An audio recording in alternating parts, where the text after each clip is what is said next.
கிருஷ்ணகிரி மாவட்டம் ஜெகதேவி அருகே கால்நடைகளை தாக்கும் கோமாரி நோயை கட்டுப்படுத்தும் வகையில் நடைபெற்ற கால்நடை மருத்துவ முகாமினை மாவட்ட ஆட்சியர் தினேஷ்குமார் மற்றும் சட்டமன்ற உறுப்பினர் ஆகியோர் துவக்கி வைத்தனர். கிருஷ்ணகிரி மாவட்டம் ஜெகதேவி அருகே உள்ள சாப்பமுட்லு கிராமத்தில் தேசிய கால்நடை நோய் தடுப்பு திட்டம் 7வது சுற்று கோமாரி நோய் தடுப்பூசி செலுத்தும் முகாம் நடைபெற்றது. இந்த கால்நடை மருத்துவ முகாமினை மாவட்ட ஆட்சித்தலைவர் தினேஷ்குமார், பர்கூர் சட்டமன்ற உறுப்பினர் மதியழகன் ஆகியோர் துவக்கி வைத்தனர்.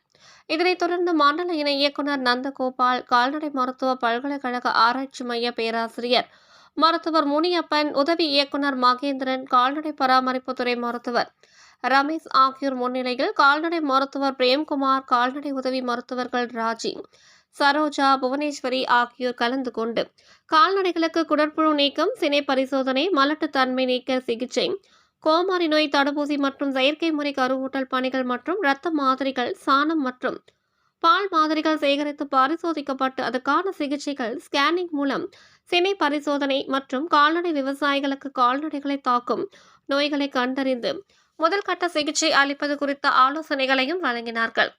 இந்த முகாமில் ஏராளமான கால்நடை விவசாயிகள் கலந்து கொண்டு பயன்பெற்றனர். வரும்போது போட்டுக்கலாம். அதேதான் இங்க இருக்குதா மாடு, போடலாம். அங்க வரும்போது போட்டுக்கலாம். அதை பிடிச்சிட்டோம்.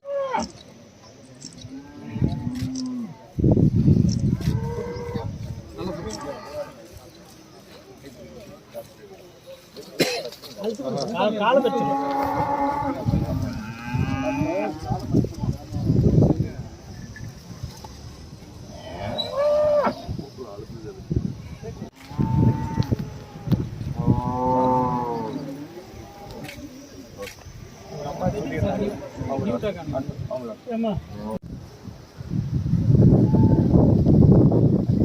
எப்படி கொடுப்பீங்க மாட்டுக்கு?